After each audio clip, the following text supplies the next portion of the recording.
আল্লাহ বলেন আমি রাগ না, বেজার না, বরং রহমতের দরজা খুলে রেখেছি। 5 বেলার হাজিরায় যখন তোমাকে পাই নাই, এবার আমি আল্লাহ নিজে তোমাকে ডাকার জন্য রেডি হয়ে গেল। অতি গভীর হয় রজনী যখন, নীরবে প্রভুর নাম জপিও তখন। প্রভুর করুণা যদি পাইবারে চাও, গভীর রাতে উঠে প্রভুর গুণগান গাও। এমন একটা রাত নাই যে রাতের শেষ ভাগে আমার আল্লাহ প্রথম আসমানে আসেন না। আল্লাহ ডাকেন বান্দাকে নেওয়ার জন্য না দেওয়ার জন্য। আলামিন মুস্তাগফিরিন ফাগফির আলা। ও বান্দা, গুনাহ করেছো, পাহাড় পরিমাণ গুনাহ করেছো, এর থেকে আমার রহমত আরো বড়। গোটা দুনিয়াটাও যদি গুনাহ করে ভরে ফেলো, 50-70 বছর পর্যন্ত গুনাহ করেছো, আমার দরজায় এসে যদি একবার চোখের পানি ছেড়ে বলো ইয়া রব্বি গফিরলি, ও রব তুমি আমাকে দয়া করে মাফ করে দাও, তোর গুনার পাহাড় তৈরি করতে লাগছে 50 বছর, আর আমি আল্লাহ রহমতের দরজা দিয়া ক্ষমা করতে একটা সেকেন্ডও লাগবে না। আতিনা ভি দারে দুনিয়া না হাসান, আতিনা ফি দারে উকবা না হাসান, ইয়া গিয়াসাল মুস্তাগীসিন ইহদিনা লিফতিখারা বিল উলুমে ওয়াল গিনা।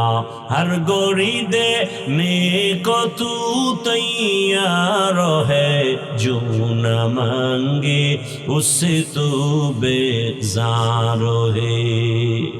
আল্লাহ বলেন আমি মানুষ বানাবার একমাত্র কারণ ইবাদত। ইবাদত মানে কি? তসবিহ হাতে নাও, পাগড়ি নিয়ে মসজিদে গিয়ে নামাজ পড়ো, তেলাওয়াত করো, জিকির করো, ইবাদত শেষ? না না, ভালো করে বুঝো। মানুষ তোমার জীবনের প্রতিটি মুহূর্তে আল্লাহর হুকুমকে মেনে চলার নাম ইবাদত।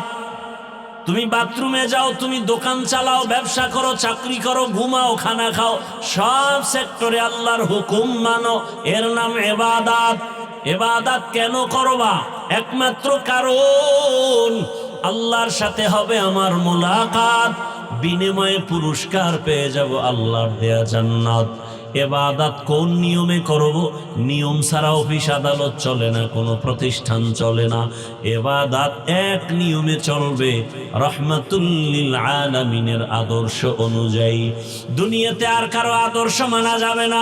যাবে? আরে যাবে। আদর্শ হলো নাপাক, একমাত্র রহমতের নবীর আদর্শই হলো পাক। রহমতের নবীর আদর্শ পাক কেন?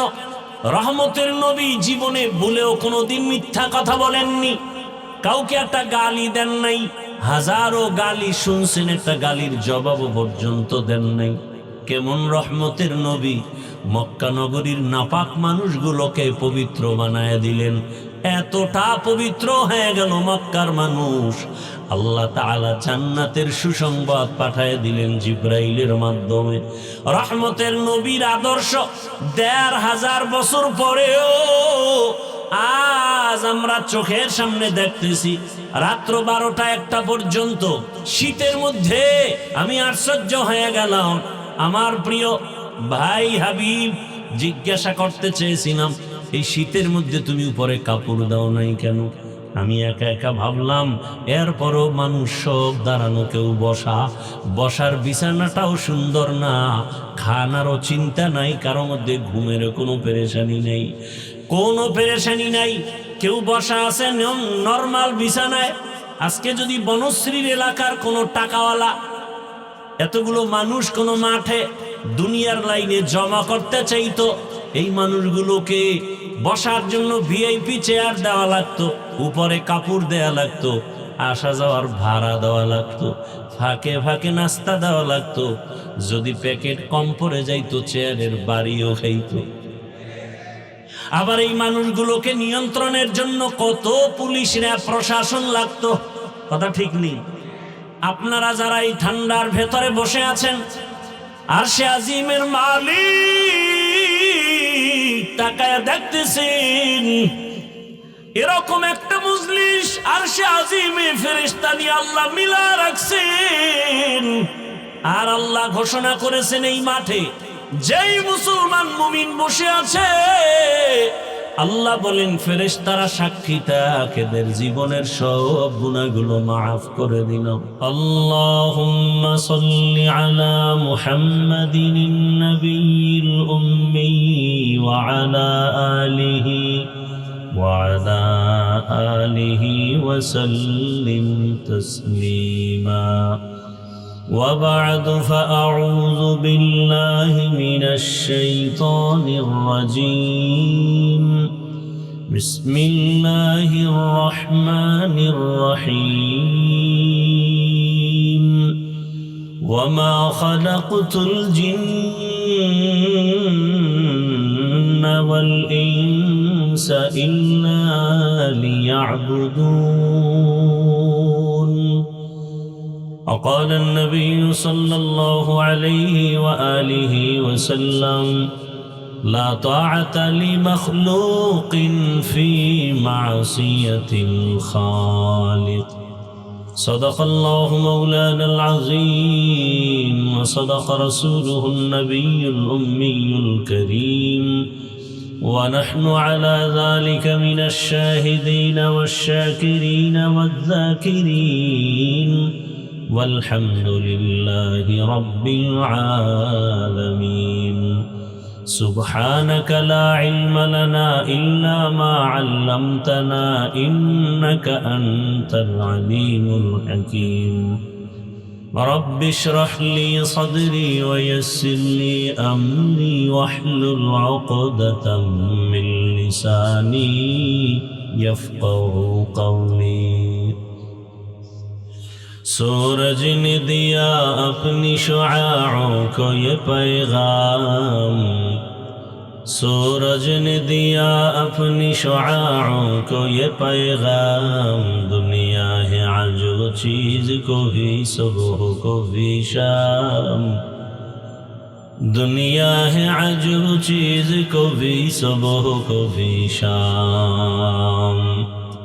दुनिया में हो दुनिया का तलबगार नहीं हो, दुनिया में हो दुनिया का तलबगार नहीं हो। बाजार से गुजरो हो खरीदार नहीं हो, बाजार से गुजरो हो खरीदार नहीं हो। मकबूल है शाद है काबिल तो बहुत है, मकबूल है शाद है काबिल तो बहुत है। आईना के मानिंदे तू नहीं दिल तो बहुत है, आईना के मानिंदे तू नहीं दिल तो बहुत है। আল মাদ্রাসাতুন নুরুল কোরআন ঢাকা কর্তৃক আয়োজিত বার্ষিক ওয়াজ মাহফিল 17 জানুয়ারি 2026। মহতি এ মাহফিলে উপস্থিত মোহতারাম সম্মানিত সভাপতি, প্রধান অতিথি, বিশেষ অতিথি বৃন্দ, হযরত উলামায়ে কেরাম, অত্র অঞ্চলের বিভিন্ন স্থান থেকে আগত আল্লাহ পাকের আশিকিন, জাকিরিন, শাকিরিন, মুহিব্বিন, মুরব্বিয়ানে আযম, কলিজার টুকরা আমার সমবয়সী যুবক বন্ধুগণ, স্নেহের ছোট ভাই, পর্দার আড়ালে মা বোনেরা,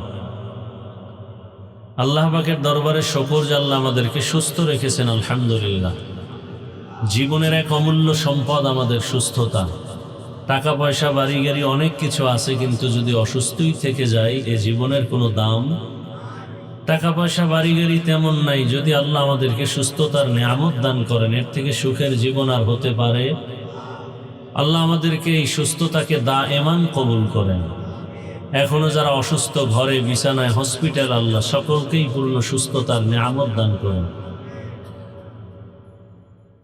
হাজারো লাখো মানুষের ভেতর থেকে বাছাই করে পৃথিবীর শ্রেষ্ঠ মজলিস, উলামায়ে আহলে হকের মজলিস, গুনাহ মাফের মজলিস, তওবা কবুলের মজলিসে আল্লাহ আমাদেরকে কবুল করেছেন। আর একবার শুকর আদায় করি আলহামদুলিল্লাহ। দরুদ ও সালাম সৈয়দুল মুরসালিন রহমতুল লিল আলামিন শফিউল মুজনিবিন খাতামুন নবিয়্যিন সৈয়দুস সাকালাইন ইমামুল মুরসালিন হযরত মুহাম্মদুর রাসূলুল্লাহ সাল্লাল্লাহু আলাইহি ওয়া আলিহি ওয়াসাল্লামের উপর সর্বোপরি শুকর যাদের অক্লান্ত পরিশ্রমের মাধ্যমে আজ সুন্দর আয়োজন, সময় পরামর্শ অর্থ দিয়ে সার্বিক সহযোগিতা যারা করেছেন প্রত্যেককে আল্লাহ পাকের খেদমতের বরকতে দুনিয়াতে শান্তি পরকালে মুক্তির ব্যবস্থা করে দিন। ভাই ইকো হয় কেন? উলামায়ে হযরত দীর্ঘ সময় আপনাদের এখানে আলোচনা করেছেন। আল্লাহ পাক উলামায়ে কেরামদের কথাগুলো সহি তরিকায় আমল করার তৌফিক দান করেন। উলামায়ে কেরামের ইজ্জতকে আল্লাহ বেশি বেশি বাড়ায়া দেন। যারা চক্রান্ত করে আলেমদের বিরুদ্ধে আল্লাহ তাদেরকে হেদায়াত দান করেন। পরিশেষে আমি আপনাদের দোয়া নিতে আসছি। খুব সংক্ষেপ দু চারটি কথা বলার নিয়তে কোরআনে হাকিমের এক আয়াত, রসুলের এক হাদিস পড়েছি। ইখলাস রুহানিয়াতের সমন্বয়ে সহি নিয়তে সহি তরিকায় সহি কিছু কথা কোরআন সুন্নাহর আলোকে আমাকে বলার মতো, আপনাদেরকে শুনবার মতো রব্বুল আলামিন তৌফিক দান করেন। ওয়ামা খালাকতুল জিন্না ওয়াল ইনসা ইল্লা লিয়াবুদুন। আল্লাহ বলেন, আমি জিন ও ইনসানকে সৃষ্টি করি নাই, হ্যাঁ করেছি একমাত্র ইবাদতের জন্য। নবীজি বলেন, লা তাআতা লি মাখলুকিন ফি মাসিয়াতিল খালিক। আল্লাহকে অসন্তুষ্ট করে পৃথিবীর ভিন্ন কারো হুকুম মানা হারাম। আয়াত হাদিসের তর্জমা শেষ। হাদিসের উপরে 2-4 মিনিট একটু খেয়াল করি। নবীজি বললেন, আল্লাহকে অসন্তুষ্ট করে পৃথিবীর অন্যের হুকুম মানা হারাম। প্রশ্ন এখানে কয়েকটা। 1 নম্বর কথা হলো, আল্লাহর হুকুমকে অমান্য করে কারা, এই লোকগুলোকে আমাদের চিনতে হবে। দ্বিতীয়ত, আল্লাহর হুকুমকে অমান্য করে অন্যের হুকুম মানে সে অন্য কারা, তাদেরকেও চিনতে হবে। 3 নম্বর কথা হলো, আল্লাহকে অসন্তুষ্ট করা যাবে না, দুনিয়ার অন্যকে বেজার করা যাবে, আল্লাহকে অসন্তুষ্ট করা যাবে না কেন? এই 3 কথার জবাব দেওয়ার চেষ্টা করব। এরপরে সুযোগ থাকলে আয়াতের উপরে কিছু কথা বলব ইনশাআল্লাহ। যেই মানুষগুলো আল্লাহর হুকুমকে অমান্য করে, ইসলামের বিরুদ্ধাচরণ করে, লাইনচ্যুত হয়ে যায়, এই মানুষগুলো এক কথায় জবাব দুনিয়া লোভী, স্বার্থপর। দুনিয়া লোভী, সেটা হুজুরও হতে পারে, হুজুর ছাড়াও এক কথায় পৃথিবীর সব মানুষ, যে কোনো মানুষ লাইনচ্যুত হয়ে যদি ইসলামের বিরুদ্ধে, কোরআনের বিরুদ্ধে, শরিয়াতের বিরুদ্ধে উল্টাপাল্টা পথ অবলম্বন করে, একমাত্র কারণ দুনিয়ার ভালোবাসা, দুনিয়ার লোভ। এ কারণে রাসূল ভিন্ন হাদিসে বলছেন, ক্বালান নবী সাল্লাল্লাহু আলাইহি ওয়া আলিহি ওয়াসাল্লাম, হুব্বুদ দুনিয়া রাসু কুল্লি খাতিআ। দুনিয়ার লোভ, ভালোবাসা সব ধ্বংসের কারণ। সব ধ্বংসের কারণ কি? দুনিয়ার লোভ। প্রত্যেকটা মানুষ দুনিয়ার লোভে পড়ে আখিরাত ভুলে যায়, এমনকি মানবতাটুকু ভুলে যায়। কিসের লোভে? আপনারা দেখেন আমার দেশে এখন আর ইন্ডিয়া, আমেরিকা যেতে হবে না, সব উদাহরণ আমার সোনার বাংলায়। সন্তান মাকে মেরে ফেলে, আছে না নাই? কিসের লোভ? দুনিয়ার লোভ। এই লোভ 3 প্রকার। কত প্রকার? হুব্বে যা, হুব্বে মাল, হুব্বে নিসওয়ান। সম্মান বা ক্ষমতার চেয়ারের লোভ। কিসের লোভ? ক্ষমতার চেয়ারের লোভ। দ্বিতীয় লোভ হলো সম্পদের লোভ, টাকার লোভ। তৃতীয় হলো যৌবনের লোভ। দুনিয়ার প্রতিটি মানুষ যদি দেখেন লাইনচ্যুত হয়ে যাচ্ছে, এই 3 লোভের কোন এক লোভে আক্রান্ত হয়েছে। ইতিহাস কোরআনে যাদেরটা আছে তো বিরল। ফেরাউন, নমরুদ, হামান, কারুন, সাদ্দাত। ফেরাউন ধ্বংস হলো কেন? ক্ষমতার চেয়ারের লোভ। কারুন ধ্বংস হলো কেন? টাকার লোভ। আমাদের দেশের তাসলিমা নাসরিন ধ্বংস হলো কেন? যৌবনের লোভ। কি এই তো শুধু এতটুকু না, এই মাঠের মধ্যে এই 3টা লোভে আক্রান্ত ব্যক্তি এখানে আছে না নেই? যারা তসবিহ হাতে নিয়ে দোয়া ইউজ করতেছে ভোটের আগের রাত্রে বিক্রি হয়ে যাবে। কিসের লোভ? টাকার লোভ। কয় টাকা পাবে? বাজারে আপনাদের বনশ্রী কোনো এক বাজারে গেলে একটা ভালো মানের মুরগি কিনলে 800 থেকে 1000 টাকা দাম। ভালো মানের একটা ছাগল কিনলে কত? 15 থেকে। একটা গরু কিনলে 1 লাখ প্লাস। কথা ঠিক না? আর আমার সোনার বাংলার আশরাফুল মখলুকেরা ভোটের আগের রাত্রে বিক্রি হবে বাজার দরে 500 টাকা। তাহলে বোঝা গেল ছাগলের দামেও নেই। তাহলে ছাগলের থেকেও খারাপ, এটা গরুর চেয়েও খারাপ, এটা কুত্তার চেয়ে খারাপ।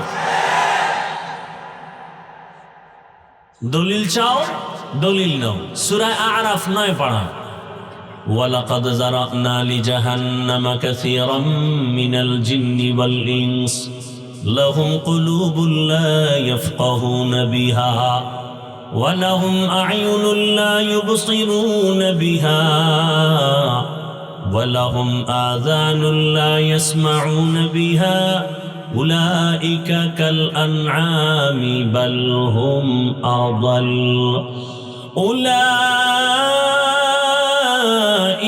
হুমুল গাফিলুন।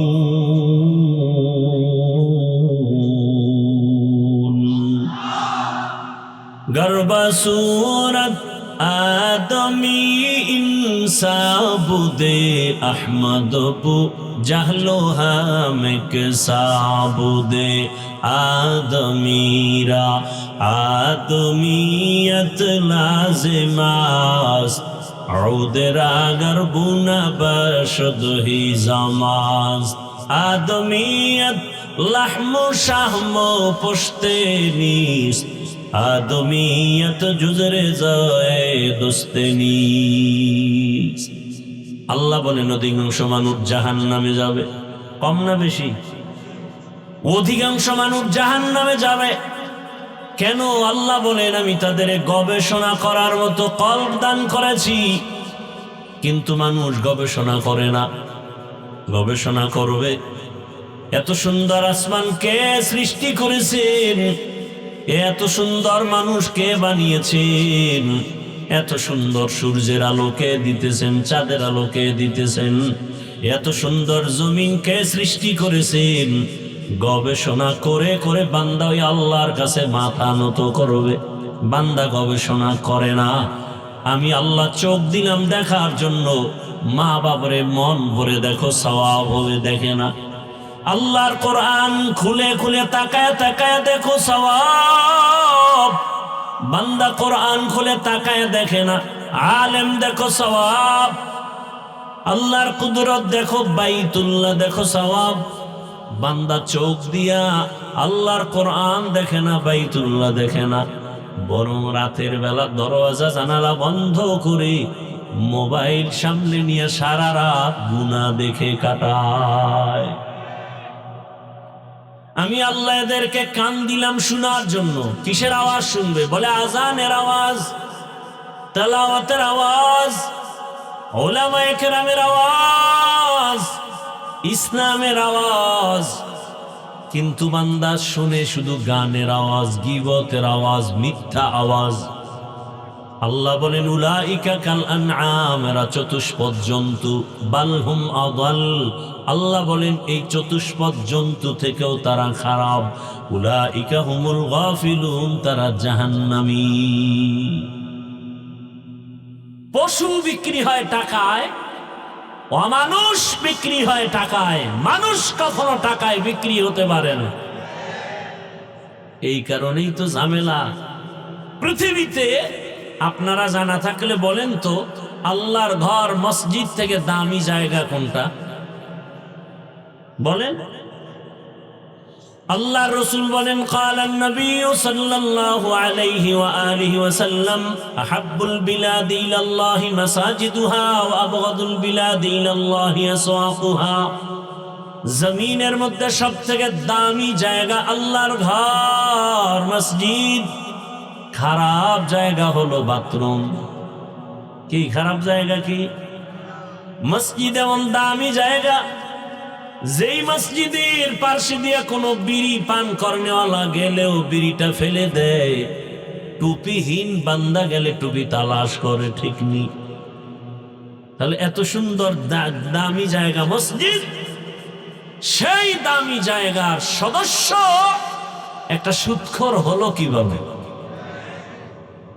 যেই সুদের গুনাহ, আপন মায়ের সাথে অল টাইম জিনার গুনাহ, সে কিভাবে আল্লাহর ঘরের সদস্য হয়?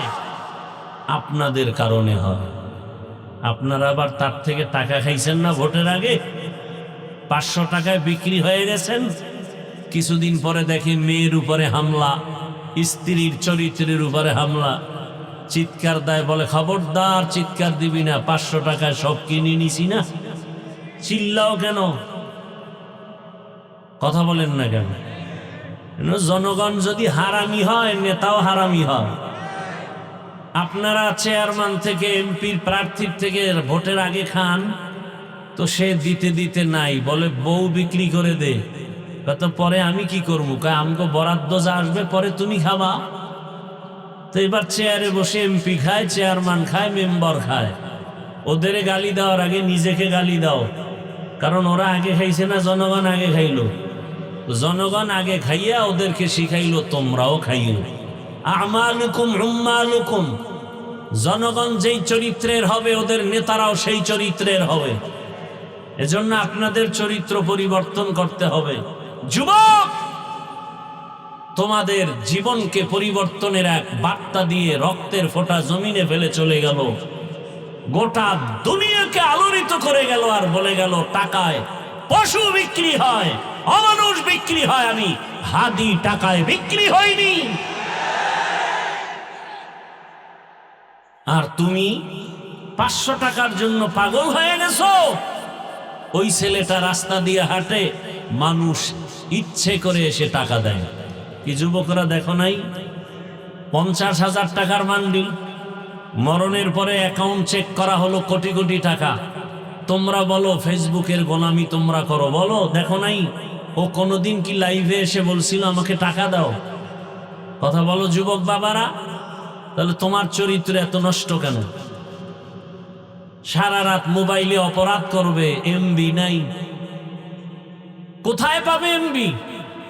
চিন্তা ভাবনা করলো অনেকক্ষণ, কই পাই টাকা, কই এমবি। সিদ্ধান্ত নিল এক পর্যায়ে মায়ের মানিব্যাগ, বাবার মানিব্যাগ চুরি করব। তাই করলো। মা বাবা তোমাকে কথাগুলো বলতে ভয় পায়, কারণ তুমি যদি মা বাবাকে মারো, আমার সোনার বাংলা তো সেই সংস্কৃতি চলতেছে, সন্তান মাকে মারে, ছাত্র শিক্ষককে মারে। যেই সন্তান মা বাবাকে ভয় পাবে, এখন উল্টো মা বাবা সন্তানকে ভয় করবে। শিক্ষককে ছাত্র ভয় করবে, আর এখন শিক্ষক ছাত্রকে ভয় করে। আবার সে কুলাঙ্গারেরা বন্ধুদের সাথে গর্ব করে বলে, জানো আমার আব্বু আম্মু না আমাকে অনেক ভয় করে। বলে না? বলে না? ভালো করে লেখো, ঘরের দরওয়াজায় বাধাই করে টানায় রাখো। একটা মা সন্তানকে ভয় করতে পারে না, বরং ভালোবাসার আঙ্গিকে কপালে চুমু খাবে। কিন্তু সেই মা কখন সন্তানকে ভয় পায়? কোন সন্তানকে ভয় পায়? সমাজের চরিত্রহীন বেয়াদব সন্তানকেই মা বাবা ভয় পায়। একটা শিক্ষক ওই ছাত্রকে ভয় পায় যেই ছাত্র পুরা প্রতিষ্ঠানের মধ্যে চূড়ান্ত চরিত্রহীন আর বেয়াদব। ভদ্র নম্র চরিত্রবান সন্তানকে কোনোদিন মা বাবা ভয় পায় না, শিক্ষকেও ভয় পায় না। তো তোমার চরিত্র এত নষ্ট, মনে হয় মা বাবা বলতে চায় চাকার তলে পড়ে এত মানুষ মরে, আমার চরিত্রহীনটা মরে না কেন? তোমার কারণে মা বাপ লজ্জায় মুখ দেখাতে পারে না সমাজে মানুষের কাছে। তোমার চরিত্র এত দুর্বল কেন? অনুরোধ করি, এখনো সময় আছে, ঘুরে দাঁড়াও, মোবাইলটা ফেলে দাও, নতুন করে দাঁড়িয়ে যাও। ডাক্তার হও, ইঞ্জিনিয়ার হও, প্রফেসর হও, তবে বেয়াদব হইও না। তোমার জীবন আরো সুন্দর হবে। এক ব্যক্তি homeopathic doctor, এমবিবি homeopathic doctor Zakir Naik, সারা দুনিয়ার মানুষ তাকে চিনে না। হ্যাঁ, এমবিবিএস ডাক্তার, দুনিয়ার সবাই চিনে। টাকার গরমে, ক্ষমতার গরমে? হ্যাঁ, বরং সুন্দর চরিত্র আর নৈতিক আদর্শের কারণে। নজরুলের গুণগান গাও। তোমার মতো সারা রাত মোবাইলে অপরাধ করলে কবি নজরুলের ইতিহাস রচিত হতো না। মানুষের জীবনের অমূল্য সম্পদ হলো চরিত্র। এজন্য বলি যুবক, তোমার লাইনে জীবনে আলিফ বা তাও মাদ্রাসায় গিয়া পড়ে নাই, জেনারেল লাইনে পড়ুয়া যুবক স্কুল কলেজে পড়ে, নামাজ পড়ে, দাড়িওয়ালা নাই। তুমি নিজেকে প্রশ্ন করো, তুমি পারো না কেন? তোমার মতো জেনারেল লাইনের মানুষ, doctor, professor, engineer, OC, DC SP, 5 ওয়াক্ত নামাজি আছে না নাই? আমি এখানে বলবো না তুমি তাবলিগে গেলা না কেন জাহান্নামে যাইবা, পীরের কাছে গেলা না কেন জাহান্নামে যাইবা। আমি ওই কথার বয়ান করতে আসি নাই। আমি আসছি তুমি জেনারেল লাইনে থেকে ডাক্তার হও, তবে সর্বোচ্চ সম্মানের জীবন তুমি ধারণ করো। কারণ আমার দেশে আলেম ওলামা, পীর মাশায়েখের অভাব নাই আলহামদুলিল্লাহ। আমার দেশে আদর্শ ডাক্তারের অভাব, আদর্শবান ইঞ্জিনিয়ারের অভাব, আদর্শবান প্রফেসরের অভাব, ওসি ডিসিএসপির অভাব। আজ আমার দেশের থানা জেলার সব ওসি ডিসিএসপি মহোদয় সব যদি 5 ওয়াক্ত নামাজি হতো, কোরআনের বয়ান চলতো সারা দেশে, কোনো সুদখোর থেকে অনুমতি নেওয়ার কোনো প্রয়োজন হতো না। ওয়াজ করবে, কোরআনের বয়ান করব, মানুষকে আবার অনুমতি নিতে হবে। এজন্য আমাদের হাতের কামাই গুনাহের কারণে আমরা বিপাকে পড়ে আছি। সবকিছুর মূলে কি? দুনিয়ার লোভ। যৌবনের লোভে, ক্ষমতার লোভে, টাকার লোভে কথার ব্যালেন্স হারিয়ে ফেলে। সকালে এক কথা, বিকালে আর এক কথা। কথা ঠিক না? আল্লাহ হেদায়েত দান করুন। এজন্য রাসূল বলেন, আল্লাহকে অসন্তুষ্ট করা যাবে, দুনিয়ার সব অসন্তুষ্ট হয় হোক কেন? দুনিয়ার সব স্বার্থপর, কেউ আপন না, একমাত্র আপনকে। কেমন আপন তিনি? আমার আল্লাহ কেমন আপন?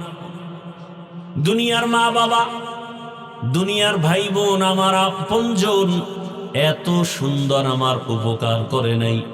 দয়াময় রব্বুল আলামিন যে উপকার আমার আপনার করলেন, কেমন রহমতের দয়ার নজর দিয়ে আল্লাহ আমাকে বড় বানাইলেন। দুনিয়ার মানুষ এতটা স্বার্থপর, মানুষকে দেয় না, দেয় না, দেয় না, যতটুকু দেয় তাও খোটা দেয়। আবার স্বার্থে আঘাত লাগলে এমনকি দল থেকে নাম কাটে না, কল্লা পর্যন্ত কেটে দেয়। আর আমার আল্লাহ যদি স্বার্থপর হইতেন, আল্লাহর দেয়া জমিনে বসবাস করে আমরা আল্লাহর দেয়া পানি, আল্লাহর দেয়া সূর্যের আলো, চাঁদের আলো, পানি বাতাস, জমিনের ফসল, গাছের ফল, সব নেয়ামত ভোগ করার পর যেই পরিমাণ গুনাহ করি আমরা, মানুষ বলে হাফিজুর রহমান অনেক ভালো, আল্লাহ বলেন আমি জানি তুমি সারা রাত মোবাইলে গুনাহ করো। আমি আল্লাহ জানি গুনার কারণে তোমার হাত না পাক, তোমার চোখ না পাক, জিহ্বা না পাক, অন্তর না পাক। আমি আল্লাহ তোমার এত নিয়ামত দেওয়ার পরেও যে তুমি আমার সাথে গাদ্দারি করো, আমি আল্লাহ স্বার্থপর যদি হইতাম পানি বন্ধ করে দিতাম, বাতাস বন্ধ করে দিতাম। আমি আল্লাহ কিছুই বন্ধ করি নাই, বরং আমি আল্লাহ তোমাকে মায়া রহমতের দরজা দিয়া ডাকতেছি, আসো। ফজরের নামাজে ডাক দাও, আইলাম, মুয়াজ্জিন ডাক দাও, তুমি ফজরের হাজিরায় দাও নাই। আমি আল্লাহ আবার বেজার না হইয়া জোহরে ডাক দেয়ালাম, মুয়াজ্জিন ডাকে, আসো, হাইয়া আলাল ফালাহ। জোহরের হাজিরায় তুমি যাও নাই রে গোলাম। আসরে আবার ডাক দেয়া হলো, তুমি যাও নাই। মাগরিবে আবার ডাক দেয়া হলো, যাও নাই। আল্লাহ বলেন আমি রাগ করি নাই। আবার এশার নামাজে ডাক দেয়া হলো, তুমি যাও নাই। তোমার ব্যবসা বন্ধ করতে বলি নাই, চাকরি বন্ধ করতে বলি নাই, লেখাপড়া বন্ধ করতে বলি নাই, সব ঠিক রেখে 5 বেলার হাজিরা দেও। বান্দা তুমি যাও নাই। আমি আল্লাহ তোমার উপরে রাগ না, বরং তুমি আমার হাজিরায় না গিয়া আরো কত বাজে মন্তব্য করে চলো। নিজেও নামাজ পড়ো না, নামাজ পড়নেওয়ালাকেও পছন্দ করো না, নিজেও দাড়ি রাখো না, দাড়িওয়ালাদেরকেও পছন্দ করো না, নিজেও পর্দা করো না, যারা পর্দা করে তাদেরকেও পছন্দ করো না, নিজে হালাল পথে চলো না, যারা হালাল পথে চলে তাদেরকেও পছন্দ করো না। আপনারা এখানে আসছেন, আপনাদের ভাড়া দেয়া হবে, কথা বলেন, নাস্তা দুই একবার দিছে, মোনাজাতের পরে দেওয়া হবে না। এতগুলো মানুষের জন্য ভিআইপি কোনো নাস্তাও নাই, বসার ব্যবস্থাও নাই, নিয়ন্ত্রণের জন্য পুলিশ আছে কয় প্লাটুন, র্যাব আর্মি আছে, কিচ্ছু নাই, এরপরও চুপচাপ সবাই নীরবে বসে আছে, এমনকি মোবাইলটা পর্যন্ত বন্ধ করে রাখছে, কেউ কল দিলেও রিসিভ করবে না। তাহলে এতগুলো পুলিশ দিয়েও বাইরের প্যান্ডেল ঠিক রাখা যায় না দুনিয়ার লাইনে, আর এই সুন্দর প্যান্ডেল ঠান্ডার মধ্যে একটা পুলিশ নাই, নিয়ন্ত্রণ নাই, এরপর সব চুপচাপ বসে আছে, এটা কেমনে সম্ভব? ইসলাম মানলেই সম্ভব। নগদ দেখায় দিলাম, এর নাম ইসলাম। এর নাম কি? আপনি ইসলামের লাইনে থাকেন বা না থাকেন, তবে কথাটা অন্তরে রাখবেন, পারলে লিখে রাখবেন, কিয়ামত পর্যন্ত কোনো তন্ত্র মন্ত্র আদর্শ দিয়ে শান্তি হবে না। শান্তির একমাত্র ঠিকানার নাম ইসলাম। আপনি মানলেও ইসলাম, না মানলেও ইসলাম। ইসলাম যতদিন পর্যন্ত জমিনে পরিপূর্ণরূপে রসুলের আদর্শ অনুযায়ী কায়েম হবে না, ততদিন পর্যন্ত এই দেশও ঠান্ডা হবে না, জাতিও শান্ত হবে না, কোনদিন হবে না। ইসলাম কি বলে? দুজন যখন একত্রিত হও কি দাও? সালাম। সালাম মানে কি? শান্তি। ইসলাম শান্তি শুরু করে দিল, আসসালামু আলাইকুম, সে আবার আমাকে বলে ওয়ালাইকুম আসসালাম। ইসলাম বলে বড়রা ছোটকে মায়ার নজরে দেখো, ছোটরা বড়দেরকে সম্মানের নজরে দেখো। ইসলাম অনুযায়ী সব বড়রা ছোটদেরকে যদি মোহাব্বতের নজরে দেখে, কোনোদিন বড়রা ছোটদের উপরে জুলুম করবে না, আর ছোটরা যদি বড়দেরকে সম্মানের নজরে দেখে, কোনোদিন বেয়াদবি করবে না। ইসলাম বলে কর্মচারী কাজ করে, ঘাম ঝরার আগে বেতন দিয়ে দাও। যদি সব মালিকরা শ্রমিকদের বেতন টাইম আগে দিয়ে দেয়, কোনোদিন শ্রমিক কাজে ফাঁকি দিবে না। আর বেতন না দিলে বয়ে বয়ে মোবাইল চালাবে, ডিউটি ঠিক মতো করবে না। সব একটা একটা বিশ্লেষণ দিলে ইসলাম ছাড়া শান্তির কোনো পথ নাই। অর্থনীতি একমাত্র শান্তির অর্থনীতি ইসলামী অর্থনীতি, শান্তির রাষ্ট্রনীতি ইসলামী রাষ্ট্রনীতি, শান্তির একমাত্র পরিবার নীতি ইসলামী পরিবার নীতি। ইসলামে নাই এমন কোন কল্যাণমুখী কর্মসূচি হতে পারে? আমরা বুঝি না, আলোচনা নাই। এজন্য অনেকে বলে হুজুর কোরআন হাদিসের বয়ান কইরেন, তার মানে কি রাজনীতির কথা বলবেন না? তো রাষ্ট্রনীতি নাই এমন দুর্বল কোরআনকে আল্লাহ দিছেন, আপনি বুঝেন না, এটা আপনার বুঝের দুর্বলতা। কোরআন কমপ্লিট এবং পাওয়ারফুল, পারফেক্ট। আমরা আলোচনা নেই, অর্থনীতি নিয়ে আলোচনা করলে আমরা করি না, মানুষ বুঝে না। দুনিয়ার সব অর্থনীতি মানুষকে অকল্যাণমুখী করে, একমাত্র নির্ভেজাল সর্বোচ্চ সম্মানের কল্যাণমুখী অর্থনীতি ইসলামী অর্থনীতি। আলোচনা নাই। আল্লাহ হেদায়াতের দৌলত দান করেন। আল্লাহ বলেন, আমি আল্লাহ এতটা মায়া করি, নিঃস্বার্থভাবে গভীর রজনীতে ডাকে আসো, জীবনের সব গুনাহ ক্ষমা করার জন্য তা আমি আছি, আমার কাছে ক্ষমা চাও। উল্টা পাল্টা পথে চলিয়া কই নমরুদ, কই সাদ্দাত, কই ফেরাউন, কই হামান, কই কারুন, কই আবু জাহাল। এরে ভাই, চোখের সামনে তাকায় দেখেন, আমরা যারা রসুলের আদর্শ নিয়ে এখনো চলি, আলহামদুলিল্লাহ, আমাদের মতো এখনো কেউ সম্মানে নাই, শান্তিতে নাই। চেয়ারম্যানের চেয়ারের মেয়াদ শেষ, এমপি সাহেবের মেয়াদ শেষ, আর আমাদের চেয়ারের কোনো মেয়াদই নেই। আছে কোনো মেয়াদ? আরে ভাই, আপনি তো দল কইরা এবার নেতারে যখন চেয়ারে বসায় দেন, এবার দেখা করতে গেলে কত সিরিয়াল, হ্যাঁ? আর আমরা কোনো দল বুঝি না। আল্লাহর দ্বীনের উপরে রসুলের আদর্শ নিয়ে চলার কারণে কে কোন দলের লোক জানা নাই। এমপি সাহেব দেখলেই কয় হুজুর, নাম শুনছি, দেখা হলো, দোয়া করবেন। এটা টাকা দিয়ে কিনা যায়? টাকা দিয়ে সম্মান কিনলে প্রথমে পায় ফুলের মালা, ফাইনালে পায় জুতার মালা। আর আল্লাহর দেয়া সম্মান দুনিয়াতেও বাদশাহ, আখিরাতেও বাদশাহ। ওমা খালাকতুল জিন্না ওয়াল ইনসা ইল্লা লিয়াবুদুন। আল্লাহর ইবাদতের জন্য আল্লাহ পাঠাইছেন। ইবাদত হবে নবীর আদর্শ অনুযায়ী। নবীর আদর্শে ব্যবসা করো, বাধা নাই, ইবাদত। নবীর আদর্শ মেনে চাকরি করো, বাধা নাই, ইবাদত। নবীর আদর্শ মেনে ঘুমাও, কোনো বাধা নাই, ইবাদত। নবীর আদর্শ ঠিক রেখে তুমি হাসো, বাধা নাই, ইবাদত। নবীর আদর্শ মেনে কাঁদো, বাধা নাই, ইবাদত। নবীর আদর্শ মেনে তুমি যা করবা সব ইবাদত। এই নবীর আদর্শ পেতে হলে কোরআন হাদিস ধরো, কোরআন হাদিস বুঝতে হলে উলামায়ে আহলে হকের সোহবতে যাও। উলামায়ে আহলে হকের সোহবতে গিয়া ইসলাম বুঝে রসুলের আদর্শ নিয়ে চলো। ব্যবসাও বন্ধ হবে না, চাকরিও বন্ধ হবে না, লেখাপড়াও বন্ধ হবে না, ইজ্জতও কমবে না। ও আমার কলিজার যুবক, এখনো সময় আছে, তওবা করো। মনটাকে বুঝাও যে তোমার মতো যুবক যদি জেনারেল লাইনে থাকিয়া দিনের পথে চলে, স্কুলে পড়ে, কলেজে পড়ে, নামাজ ছাড়ে না, ব্যবসা করে, চাকরি করে, নামাজ আদায় করে, শ্রমিকের কাজ করে, নামাজ আদায় করে, তুমি কেন পারবা না? পর্দার আড়ালের আম্মা জানেরা, বোনেরা, আপনার মতো কত মা, কত বোন এই এলাকায় এখনো আছে, নামাজ পড়ে, পর্দা করে, স্বামীর মাল হেফাজত করে। আপনারা কেন পারবেন না? মার্কেটে মার্কেটে ঘুরবেন কতদিন? একটু কি চিন্তা করেন না? আপনার ভবিষ্যৎ সন্তানগুলোর ভবিষ্যৎ নিয়ে কি ভাবেন না? যদি ভালো আদর্শ সন্তানকে দিয়া যেতে পারেন, সন্তান এক সময় গর্ব করে বলবে, আমার আম্মু কত ভালো, আজান হলে নামাজে দাঁড়ায় যেত, বেগানার দিকে দৌড়ায় নাই, মোবাইলে গুনাহ করে নাই, মার্কেটে মার্কেটে ঘুরে নাই, কোরআন তেলাওয়াত করতো।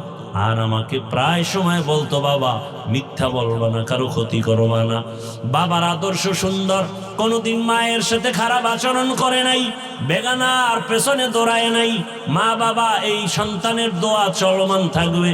আর আল্লাহ না করুন, যদি আপনি খারাপ চরিত্র নিয়ে কবরে যান, সন্তান এক সময় ধিক্কার জানাবে, আমি ভালো কেমনে হব? আমার মা বাবার চরিত্র তো ভালো ছিল না। আমার আম্মু মার্কেটে মার্কেটে ঘুরতো, আমার বাবাও মায়ের খোঁজ খবর রাখতো না, মোবাইল নিয়ে পড়ে থাকতো, নাই নামাজ, নাই তেলাওয়াত। ধিক্কার জানাবে সন্তান মা বাবাকে। অতএব অনুরোধ করে বলি, মা বাবা এখনো সময় আছে, তওবা করেন। আল্লাহকে বলেন, হে মালিক, জীবনে কত গুনাহ করেছি, আর করব না। নামাজ ছাড়বো না, বেপরদায় চলবো না, নবীর আদর্শ মেনে চলবো, সন্তানটাকে আদর্শ সন্তান হিসেবে গড়ব। যুবক বাবারা, বৃদ্ধ বাবাজিরা, এখনো সময় আছে, যুবক তওবা করো। আর নামাজ ছাড়বা না, দাড়ি কাটবা না, বেপরদায় চলবা না। উলামায়ে কেরামের পরামর্শ, মা বাবার দোয়া, শিক্ষকের দোয়া নিয়া নবীর আদর্শ মেনে চলবা। তওবা করার মতো যদি অন্তর তৈরি হয়, মুনাফিকি যদি না থাকে, খাঁটি তওবার নিয়তে দুটো হাত আল্লাহকে দেখায়া দেই। আয় আল্লাহ, হাতগুলো কবুল করে নেন, তওবা কবুল করে নেন। তওবার উপরে মজবুত হইয়া ইবাদত করার আমাদের তৌফিক দান করেন, আমিন। আলহামদুলিল্লাহি রাব্বিল আলামিন। والصلاة والسلام على سيد الأنبياء والمرسلين وعلى آله وأصحابه أجمعين. يا أرحم الراحمين، يا أرحم الراحمين، يا أرحم الراحمين. رب ارحمهما كما ربياني صغيرا. اللهم إنك عفو كريم تحب العفو فاعف عنا. اللهم إنا نسألك رضاك والجنة ونعوذ بك من سخطك والنار. اللهم إنا نعوذ بك من البرص والجنون والجذام وسيء الأسقام. اللهم ارحمني بترك المعاصي. দয়াময় রব্বুল আলামিন, গভীর রাত, খোলা আকাশের নিচে কুদরতের নজর দিয়ে দেখেন উলামায়ে কেরাম, মুরব্বী, হাজী সাহেব, কত ব্যবসায়ী, চাকরিজীবী, পর্দার আড়ালের মা বোনেরা, যুবক ছাত্ররা হাত তুলেছেন।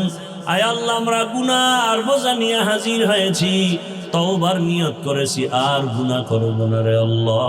মেহেরবানি করে আমাদের জীবনের সব গুনাহগুলো মাফ করে দেন। আয় আল্লাহ এ মাহফিল কবুল করে নেন।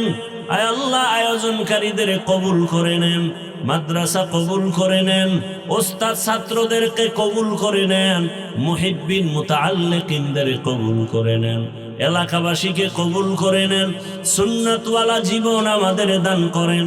আয় আল্লাহ মা বোনদের আবেদা পর্দাওয়ালা বানায় দেন, সন্তানগুলো নেককার বানায় দেন, আমার কলিজার যুবকদের দিনের খাদেম বানায় দেন, মোবাইলের গুনাহ থেকে হেফাজত করেন আল্লাহ, সারা দুনিয়াবাসীকে মাফ করে দেন আল্লাহ। আয় আল্লাহ প্রবাসীদেরকে হেফাজত করেন, বাংলাদেশ ইসলামের জন্য কবুল করে নেন আল্লাহ।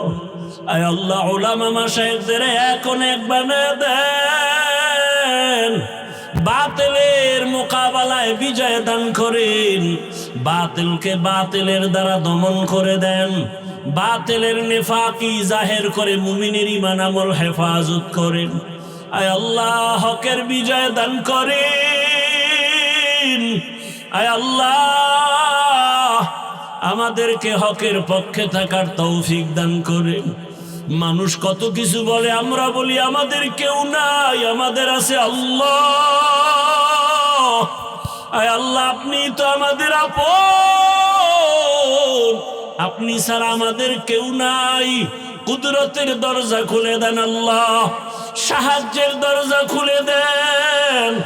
গুনার কারণে বেজার হইয়েন না রে মালিক। আহলে হকের বিজয় দান করেন, বাতিলের মোকাবেলায় বিজয় দান করেন, সুন্নাতওয়ালা জীবন দান করেন। আয় আল্লাহ সমস্ত শিক্ষা প্রতিষ্ঠান নবীর আদর্শে কবুল